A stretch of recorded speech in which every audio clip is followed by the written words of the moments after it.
नमस्कार विद्यार्थी मित्रों, लास्ट लेक्चर में आपने आणविकता અને પ્રક્રિયાક્રમ વિશે માહિતી પ્રાપ્ત કરી હતી। આજે આપણે થોડા નવા ટોપિક તરફ આગળ વધીશું। આજે આપણે જે પ્રક્રિયા જોઈશું આપણે પહેલા શૂન્ય ક્રમની પ્રક્રિયા।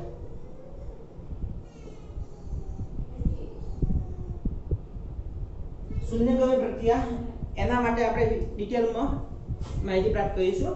તો શૂન્ય ક્રમની પ્રક્રિયા કોને કહી શકાય? व्याख्या આપી શકાય કે જે પ્રક્રિયાનો વેગ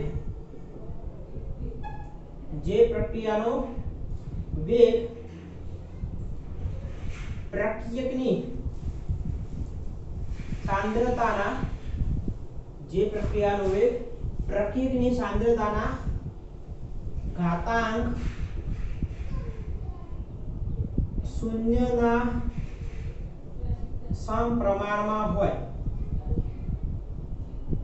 જે પ્રક્રિયાનો વેગ પ્રક્રિયકની સાંદ્રતાના ઘાતાંક શૂન્યના સમપ્રમાણમાં હોય તે પ્રક્રિયાને શું કહીશું? શૂન્ય ક્રમની પ્રક્રિયા કહે છે। બરોબર? શું વ્યાખ્યા આપી શકાય કે એવી પ્રક્રિયા કે જેમાં પ્રક્રિયાનો વેગ જે છે એ પ્રક્રિયકની સાંદ્રતાના ઘાતાંક શૂન્યના કેવો છે? સમપ્રમાણમાં। જેમ કે આપણે एग्जांपल લઈએ કે ધારો કે કોઈ પ્રક્રિયા R થી માંડીને P છે, બરોબર? તો એના માટે આપણે વેગનું સમીકરણ લખી શકાય વેગ બરાબર કોની સાપેક્ષમાં? પ્રક્રિયાની સાપેક્ષમાં, એટલે કે વેગ બરાબર -dr/dt કહેવાય।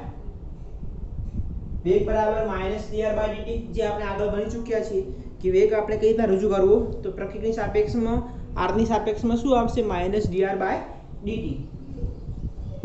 શું કીધું છે? કોના સમપ્રમાણમાં છે? પ્રક્રિયકની સાંદ્રતાના ઘાતાંક શૂન્યના સમપ્રમાણમાં। આ સાંદ્રતા કોની છે? પ્રક્રિયકની, એનો ઘાતાંક શું છે? શૂન્ય છે, બરોબર? તો માટે આપણે ચલ કાઢી દઈએ તો શું થશે?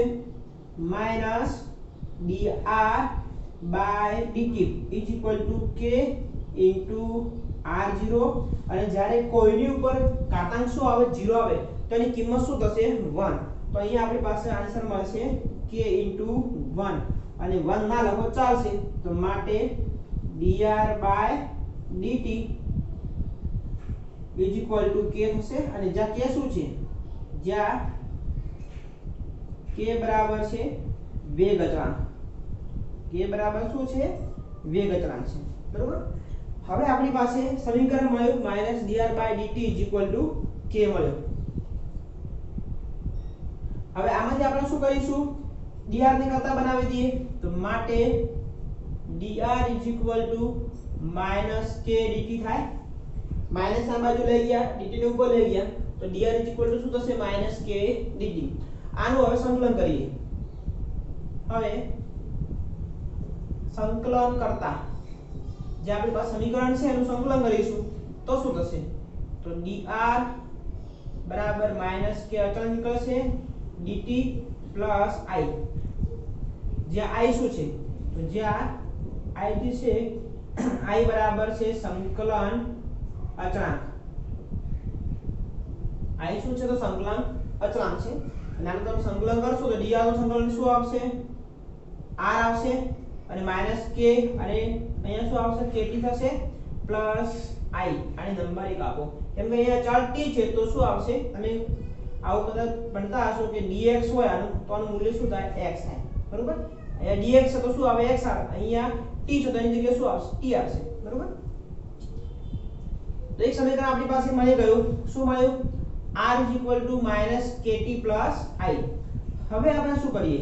હવે t 0 હોય, જ્યારે t 0 હોય મતલબ કે t 0 ક્યારે કહી શકાશે? જ્યારે પ્રક્રિયા ચાલુ ન કરી હોય ત્યારે। તો t 0 હશે તો એ સંજોગોમાં જે આપણી પાસે r હશે એ r નું મૂલ્ય કોના જેટલું હશે? r0 હશે। પ્રક્રિયા ચાલુ નથી કરી તો એ સંજોગોમાં સાંદ્રતા હશે મૂળ સાંદ્રતા જેટલી છે r0 મતલબ ઓરિજિનલ સાંદ્રતા। ક્યારે? જ્યારે પ્રક્રિયા ચાલુ ન કરી હોય ત્યારે। તો આ કિંમત સમીકરણ 1 માં મૂકીએ તો માટે સમીકરણ 1 પરથી શું થશે? r ની જગ્યાએ શું મૂકશો?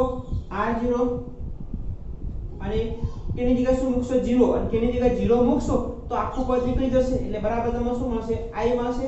તો માટે આ કિંમત ફરીથી આપણે સમીકરણ 1 માં મૂકીએ માટે ફરી સમીકરણ 1 પરથી શું થશે r બરાબર kt એમને પ્લસ i ની જગ્યાએ શું મૂકશો r0 બરોબર r બરાબર -kt પ્લસ r0 જો આટલું ફરીથી જોઈ લઈએ કે શૂન્યક્રમની પ્રક્રિયા આપણે કોને કીધી કે એવી પ્રક્રિયા કે જેમાં પ્રક્રિયાનો વેગ જે છે એ પ્રક્રિયકની સાંદ્રતાના ઘાતાંક શૂન્યના કેવો હોય સમપ્રમાણમાં તો ધારો કે આપણી પાસે આવી કોઈ પ્રક્રિયા છે r થી માંડીને p તો એના માટે આપણે વેગનું સમીકરણ રજૂ કરી શકાય વેગ બરાબર -dr/dt ચલે છે r ની પર ઘાતાંક 0 થશે ચાલો ગાડીશો એટલે શું મૂકશો કે મૂકશો અને કે શું છે વેગ અચળાંક અને જ્યારે કોઈની ઉપર ઘાતાંક 0 આવે તેનું મૂલ્ય શું થાય 1 થાય તો માટે 1 લખો કે નહીં લખો કોઈ ફરક પડશે નહીં તો -dr/dt કે સમીકરણ મળશે અને આમાં આપણે શું કર્યું માઈનસ આ બાજુ લઈ ગયા dt ને ઉપર લઈ ગયા તો આવું સમીકરણ મળે dr -k dt અને એનું આપણે સંકલન કર્યું તો dr નું સંકલન થશે શું થશે r થશે અને -k dt નું સંકલન શું થશે kt થશે અને પ્લસ i શું છે સંકલન અચળાંક અને આની અંદર આપણે જ્યારે t 0 મૂકીશું તો એ કન્ડિશનમાં r બરાબર શું હશે r0 પ્રક્રિયા ચાલુ જ ના કરી હોય તો એ સંજોગોમાં સાંદ્રતા જે હશે એ કોની છે મૂળ સાંદ્રતા હશે એટલે કે r0 હશે અને આ કિંમત સમીકરણ 1 માં મૂકશો તો તમને r0 બરાબર i મળશે અને ફરીથી r0 બરાબર અહીંયા મૂકશો તો આવું સમીકરણ મળશે r બરાબર -kt પ્લસ r0 હવે એના પરથી આપણે થોડું આગળ વિચારીએ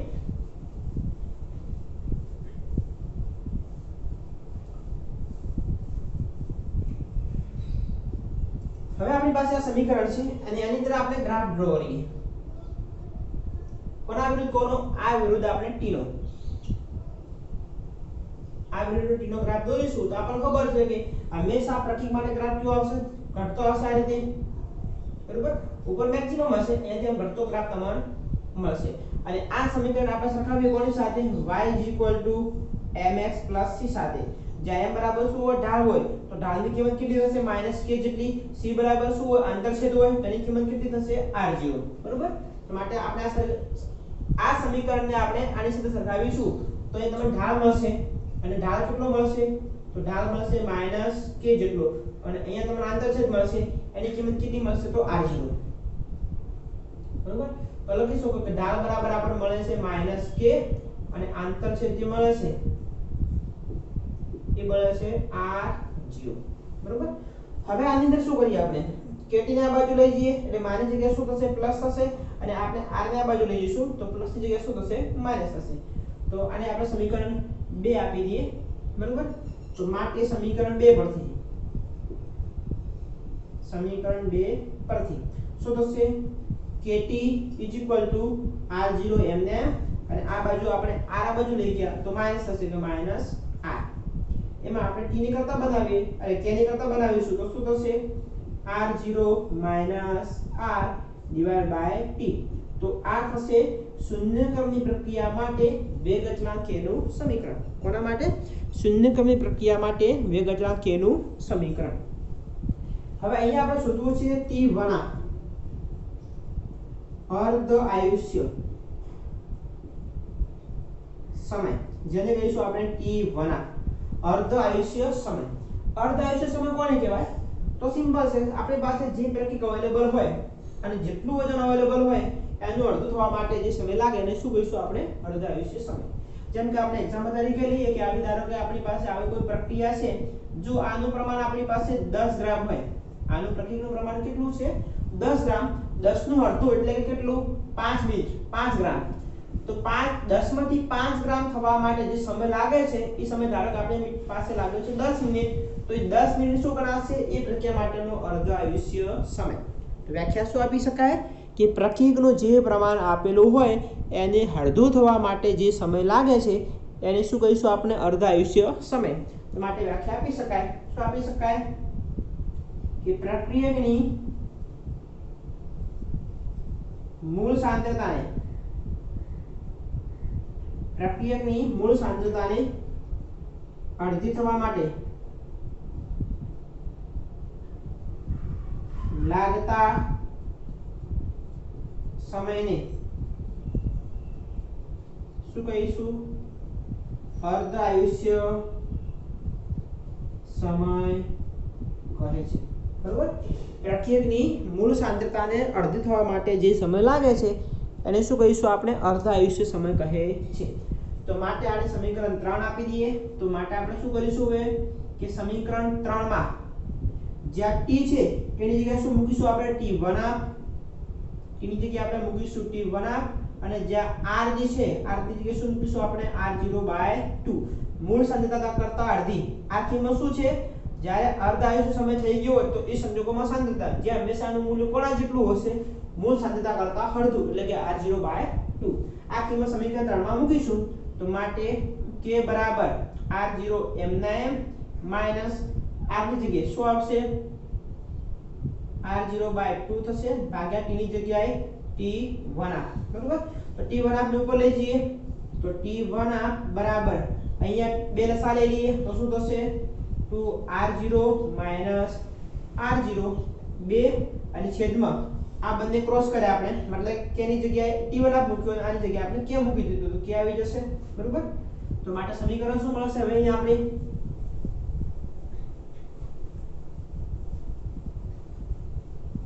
તો સરખાવી શકાય કે 2r0 r0 એટલે કેટલા થયા r0 થયા તો t1 r0/2 હરું છેદમાં શું છે k એમને આ છેદમાં 2 છે હવે આ અંશના છેદવાળા ક્યાં આવી જશે નીચે આવી જશે તો માટે સમીકરણ શું મળશે કે t1 r0/2k t1 r0/2k તો આ થશે શૂન્ય ક્રમની પ્રક્રિયા માટે વેગ અચળાંક શૂન્ય ક્રમની પ્રક્રિયા માટે અર્ધ આયુષ્ય સમય t નું t1 આપણું સમીકરણ હવે આના પર તમે લખી શકો કે શૂન્ય ક્રમની પ્રક્રિયાનો અર્ધ આયુષ્ય સમય જે છે એ મૂળ સાંદ્રતાના કેવો છે સમપ્રમાણમાં જ્યારે વેગ અચળાંક કેના કેવો છે વ્યસ્ત પ્રમાણમાં આ ખાસ પૂછાયેલું છે એટલે ધ્યાન રાખજો કે શૂન્ય ક્રમની પ્રક્રિયાનો અર્ધ આયુષ્ય સમય શું છે મૂળ સાંદ્રતાના સમપ્રમાણમાં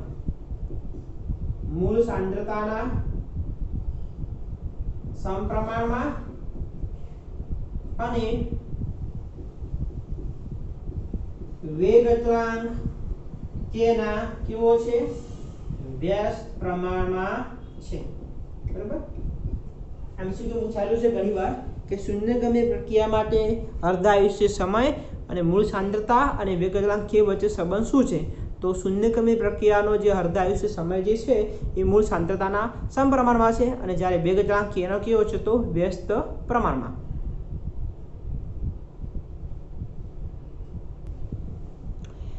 શૂન્યક્રમની પ્રક્રિયાના જો ઉદાહરણ લઈએ તો આપણી પાસે બે ઉદાહરણ છે એક પ્લેટિનમની સપાટી પર એમોનિયાનું વિઘટન અને બીજું છે આપણી પાસે ગોલ્ડની સપાટી પર HI નું વિઘટન હવે આની અંદર શું છે કે આની અંદર આપણે જ્યારે જોઈશું તો કે નીચા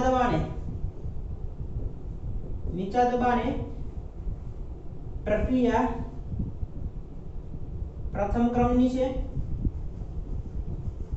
અને જ્યારે ઊંચા દબાણે પ્રક્રિયા શૂન્ય ક્રમની છે બરોબર આ લખજો એમસીક્યુ પૂછી શકાય કે એમોનિયાનું જે વિઘટન છે પ્લેટિનમની સપાટી પર એ દબાણ જો નીચું હશે તો એ સંજોગોમાં પ્રક્રિયાનો વેગ છે એ સાંદ્રતા પર આધાર રાખે છે પરંતુ જ્યારે દબાણ વધી જાય ઘણું ઊંચું થઈ જાય તો એ સંજોગોમાં પ્રક્રિયાનો વેગ સાંદ્રતા પર આધાર રાખતો નથી માટે પ્રક્રિયા કયા ક્રમની બને તો શૂન્ય ક્રમની બને છે બરાબર ત્યારબાદ જોઈશું આપણે આના પછીની પ્રથમ ક્રમની પ્રક્રિયા શૂન્ય ક્રમ પછી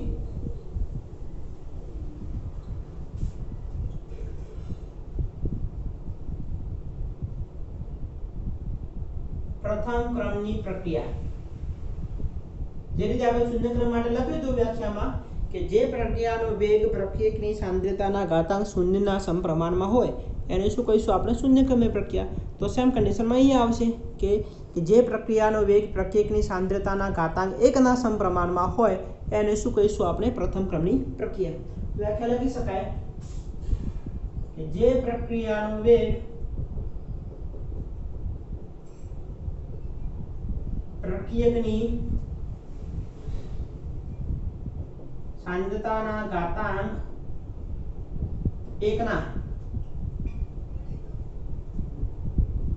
સમપ્રમાણમાં હોય જે પ્રક્રિયાનો વેગ પ્રતીકની સાંદ્રતાના ઘાતાંક 1 ના સમપ્રમાણમાં હોય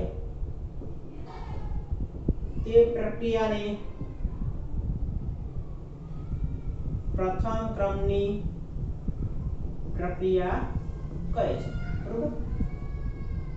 ધારો કે આપણી પાસે આવી કોઈ પ્રક્રિયા છે r થી માંડીને t, તો એના માટે આપણે વેગ રજૂ કરવો હોય છે, તો વેગ બરાબર -dr/dt થાય, અને કોના સમપ્રમાણમાં છે?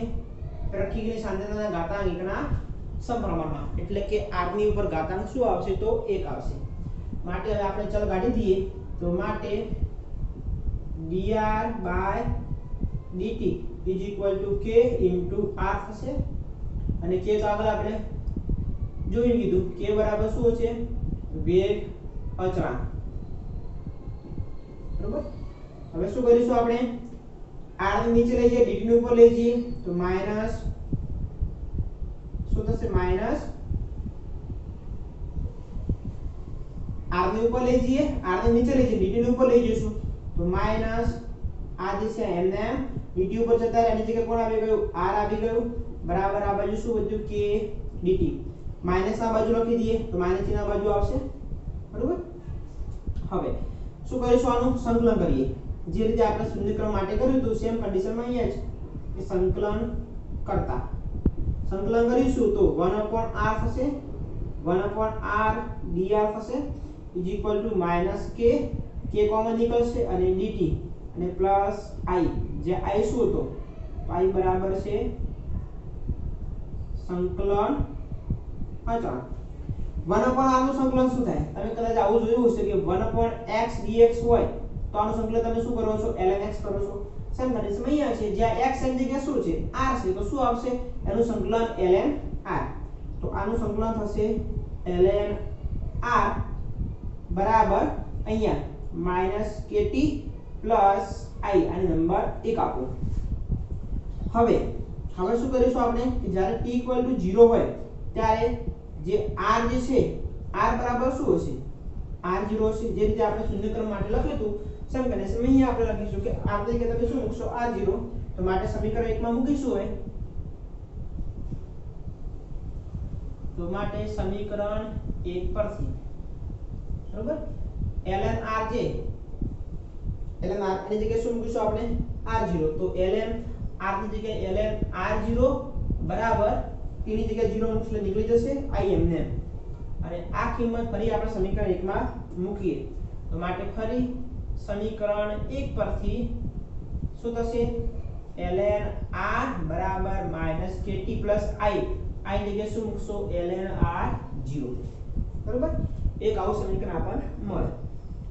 હવે અહીંયા જો આપણે ગ્રાફ ડ્રો કરવો છે, કોના વિરુદ્ધ કોનો? ધારો કે આપણે ગ્રાફ ડ્રો કરીએ ln r વિરુદ્ધ t નો ગ્રાફ, બરોબર। તો સીધી રેખા આવી રીતે મળશે, અહીંયા તમને ઢાળ મળશે, ઢાળ કેટલો મળશે? આને સરખાવો કોની સાથે? y mx c સાથે, તો m બરાબર શું છે? -k, તો ઢાળ મળશે -k જેટલો, અને અહીંયા તમને મળશે આંતરછેદ, આંતરછેદ કેટલો મળશે? ln r0, બરોબર। આ ધ્યાન રાખજો કે તમે જ્યારે ln r વિરુદ્ધ t નો ગ્રાફ દોરો છો તો ઢાળ મળશે -k જેટલો, અને આંતરછેદ મળશે ln r જેટલો, ln r0। હવે અહીંયા આપણી પાસે જે સમીકરણ જે છે આને આપણે નંબર 2 આપી દઈએ, બરોબર। એમાંથી શું કરીશું આપણે? હવે આ kt ને આ બાજુ લઈ જઈએ, -kt ને આપણે આ બાજુ લઈ જઈશું, તો પ્લસ થશે, અથવા પહેલા આને શું કરી દઈએ આપણે? લોગમાં રૂપાંતર કરી દઈએ, આનું લોગમાં રૂપાંતર કરી દઈએ, તો ln નું રૂપાંતર જ્યારે લોગમાં કરવું હોય તો ln ની જગ્યાએ શું મૂકી શકાય? 2.303 લોગ મૂકી શકાય, કે જ્યાં ln લખેલું હોય એની જગ્યાએ આપણે શું મૂકી શકાશે? 2.303 લોગ મૂકી શકાય, તો માટે અહીંયા આપણે હવે લોગમાં કરી દઈએ, તો માટે 2.303 લોગ r થશે બરાબર -kt પ્લસ અહીંયા પણ 2.303 લોગ r0 થશે, ઓકે। હવે અહીંયા આપણી પાસે વધારાના શું છે? 2.303 વધારાના છે, તો માટે 2.303 કાઢવા માટે દરેક પદને આપણે 2.303 વડે ભાગી દઈએ, દરેક પદને 2.303 વડે ભાગીશું, તો અહીંયા આપણે ભાગીશું તો આ બંને કેન્સલ થઈ જવાના, તો શું થશે? log r, અહીંયા ભાગીશું તો ઓટોમેટિક રહેશે એમને એમ, છેદમાં રહેશે, અહીંયા મૂકીશું તો બંને કેન્સલ થઈ જવાના, એટલે શું થશે? log r0। હવે તમે જો ફરીથી ગ્રાફ ડ્રો કરો, કોના વિરુદ્ધ કોનો? log r વિરુદ્ધ t નો ગ્રાફ. સીધી રેખા મળશે, અહીંયા તમને શું મળશે? ઢાળ મળશે.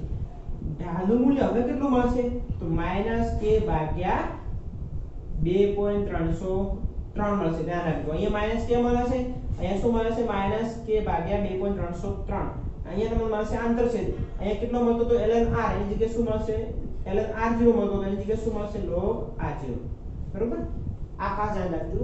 એટલે કે MCQ સપોઝ પૂછ્યો હોય તો કોના વિરુદ્ધ કોનો ગ્રાફ છે એના આધારે તમને ઢાળ મળશે. કોના વિરુદ્ધ કોનો ગ્રાફ છે એના આધારે તમને ઢાળ મળશે. જો ln r વિરુદ્ધ t નો ગ્રાફ હોય તો ઢાળ મળશે -k અને આંતરછેદ મળશે ln r0. અને જો log r વિરુદ્ધ t નો ગ્રાફ હોય તો ઢાળ મળશે -k ભાગ્યા 2.303 અને આંતરછેદ મળશે log r0.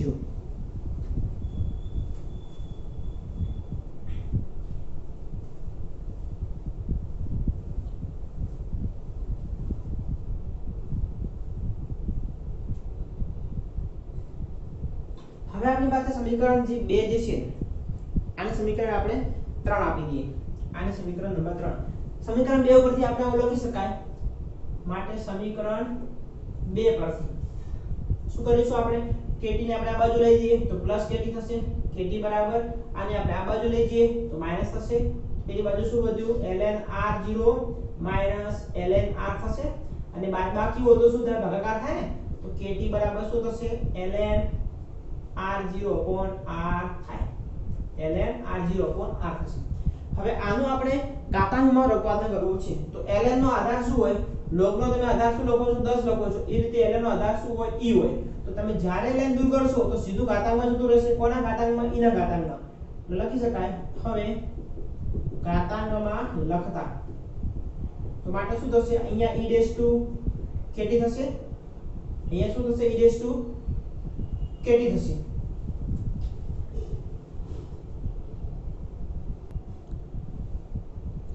અહીંયા આપણે ઘાતાંકમાં લઈશું તો અહીંયા e kt થશે. ln નીકળી ગયા તો શું વધ્યું?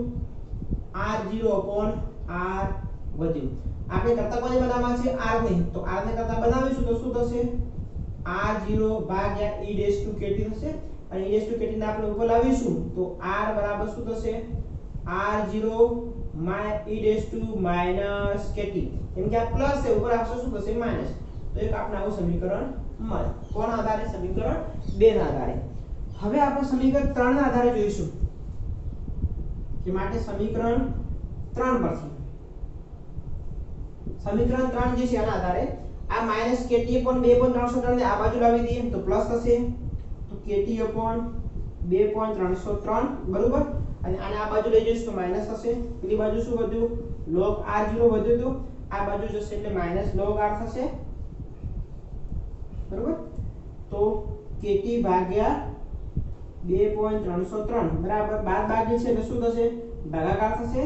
તો log r0/r. આમાંથી આપણે k ને કરતા બનાવીએ.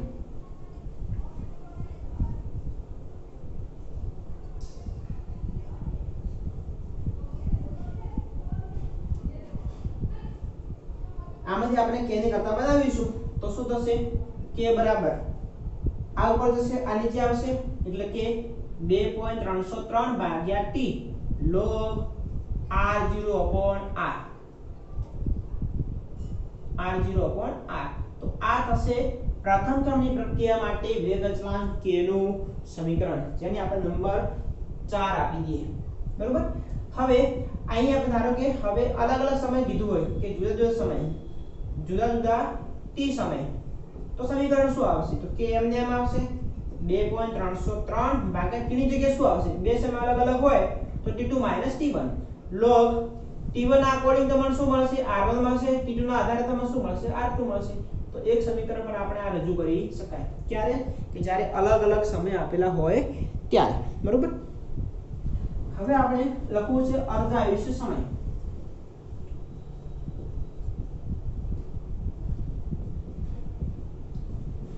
જે રીતે આપણે શૂન્યક્રમ માટે લખ્યું હતું એ જ રીતે આપણે પ્રથમ ક્રમની પ્રક્રિયા માટે પણ અર્ધ આયુષ્ય સમય લખી શકાય છે. વ્યાખ્યા તો આપણને ખબર છે. શું વ્યાખ્યા છે? કે પ્રક્રિયકની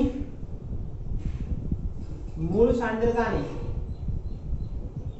પ્રક્રિયકની મૂળ સાંદ્રતાને અડધી થવા માટે લાગતા સમયને શું કહીશું આપણે? અર્ધ આયુષ્ય સમય કહે છે. જે મૂળ સાંદ્રતા આપેલી હોય એને અડધી થવા માટે જે સમય લાગે છે એને શું કહીશું આપણે? અર્ધ આયુષ્ય સમય. માટે સમીકરણ 4 ની અંદર સમીકરણ 4 માં શું મૂકીશું? જ્યાં t છે ત્યાં શું મૂકીશું આપણે? t1 અને જ્યાં r છે ત્યાં શું મૂકીશું આપણે? મૂળ સાંદ્રતા કરતા અડધી એટલે કે r0/2. બરોબર? આ બધી કિંમતે આપણે મૂકી દઈએ.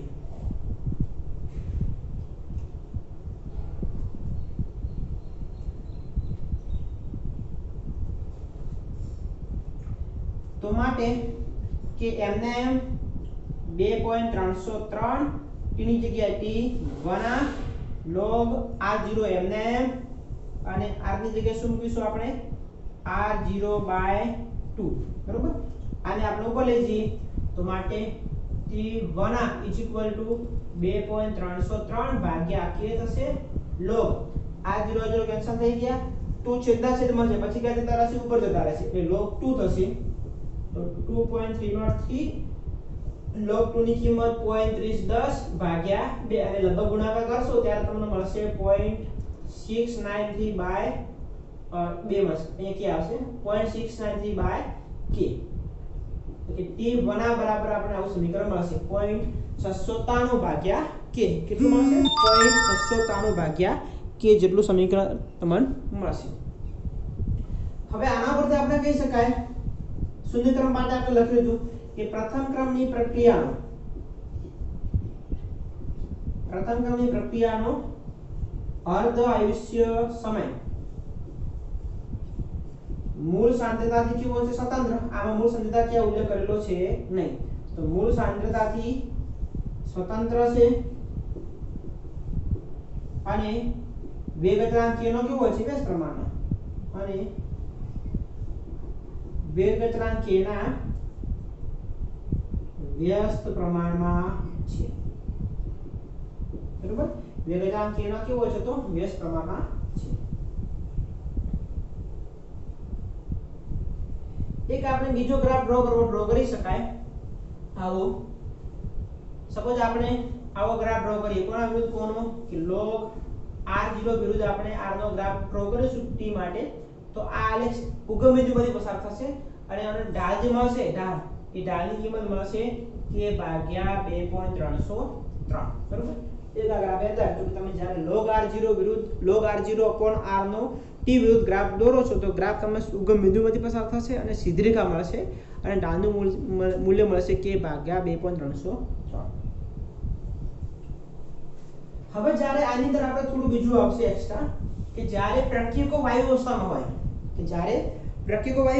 હોય તો એ કન્ડિશનમાં આપણે સાંદ્રતા હોતી નથી પરંતુ શું હોય છે એમનું દબાણ ધ્યાનમાં લેવું પડે છે. તો કે જ્યારે એવી પ્રક્રિયા કે જેમાં પ્રક્રિયકો વાયુ અવસ્થામાં હોય ત્યારે તો લખી શકાય જ્યારે પ્રક્રિયકો અને નિપજો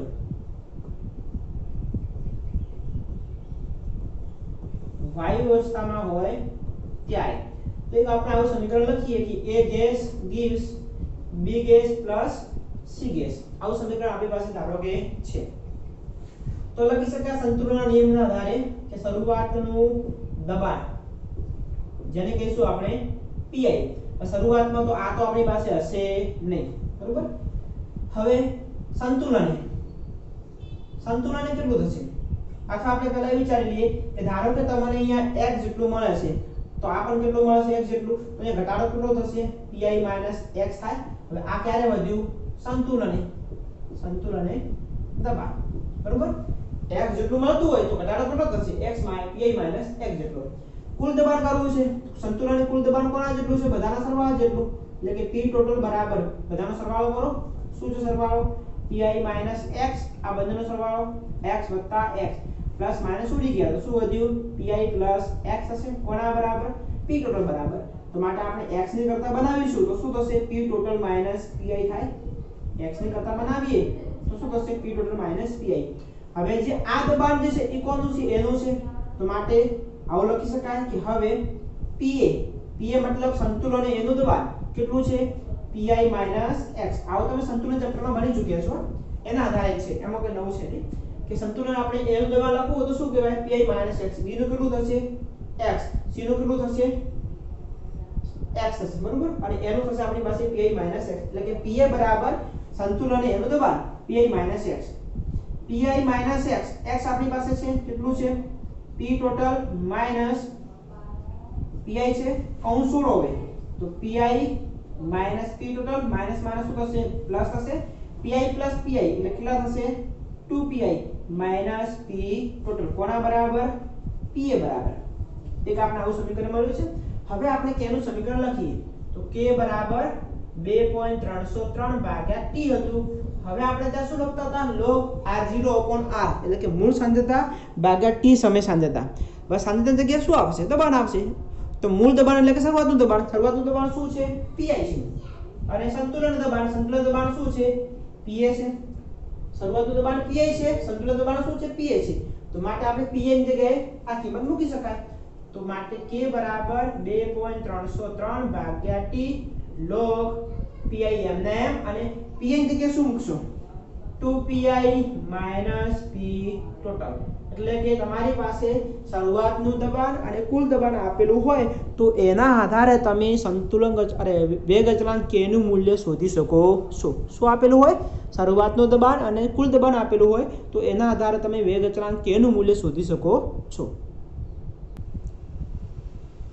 આપણી પાસે કેટલાક ઉદાહરણ છે પ્રથમ ક્રમની પ્રક્રિયાના એમાં પહેલી પ્રક્રિયા છે ઇથિનનું હાઇડ્રોજનીકરણ મતલબ કે હાઇડ્રોજનીકરણ કોને કહેવાય એટલે કે હાઇડ્રોજનેશનનો મીનિંગ શું થાય કે અંદર હાઇડ્રોજન ઉમેરાય એટલે કે આપણી પાસે જ્યારે C2H4 હતું ઇથિન હતું એમાં આપણે હાઇડ્રોજન ઉમેર્યો તો શું બની ગયું ઇથેન બની ગયું આ ઇથિન હતું એમાંથી આપણે શું મળી ગયું ઇથેન મળી ગયું એટલે કે ઇથિનનું હાઇડ્રોજનીકરણ કરી ગયું તો અહીંયા આપણે જે પ્રક્રિયા જે છે પ્રક્રિયાનો વેગ બરાબર શું આવશે વેગ બરાબર k * C2H4 કેમ કે અહીંયા આપણે પ્રક્રિયા જે કયા ક્રમની છે પ્રથમ ક્રમની તો માટેનો ઘાતાંક શું કહેવાય 1 કહેવાય તો માટે પ્રક્રિયાનો ક્રમ શું થયો 1 થયો એ જ રીતે બધી જ કુદરતી અને કૃત્રિમ રેડિયો સક્રિય અસ્થાયી કેન્દ્રોનો ક્ષય એટલે કે વિઘટન જ્યારે આપણી પાસે કોઈ પણ રેડિયો સક્રિય પદાર્થ હોય તો એનું કેન્દ્ર હંમેશા કેવું હોય અસ્થાયી હોય એનું જે વિઘટન એનું જે ક્ષય થાય છે એ હંમેશા બધી કયા પ્રકારની પ્રક્રિયા ગણાશે પ્રથમ ક્રમની યુરેનિયમ હોય રેડિયમ હોય ફ્રાન્સિયમ હોય એસ્ટેરાઇન હોય જે બધા રેડિયો સક્રિય પદાર્થો છે અને એમનું જે વિઘટન જે છે એમનું જે ક્ષય છે એ હંમેશા એ પ્રથમ ક્રમની પ્રક્રિયા છે અને બીજું ઉદાહરણ છે આપણી પાસે N2O5 અને N2O નું વિઘટન N2O5 અને N2O નું વિઘટન એ પણ શું છે હંમેશા પ્રથમ ક્રમની પ્રક્રિયા છે એટલે બીજી યાદ ખાસ રાખજો કે એની આપણે એક્ઝામ્પલમાં ખાસ જરૂર પડશે કે રેડિયો સક્રિય પદાર્થ જ્યારે પણ આપેલો હોય તો એનું જે વિઘટન જે છે એ હંમેશા એ પ્રથમ ક્રમની પ્રક્રિયા હોય એક્ઝામમાં લખેલું હોઈ પણ શકે ને ના પણ હોઈ શકે પણ જો પદાર્થ રેડિયો સક્રિય આપેલો હોય તો એનો મિનિંગ હશે કે એનું વિઘટન એ પ્રથમ ક્રમની પ્રક્રિયાને અનુસરે છે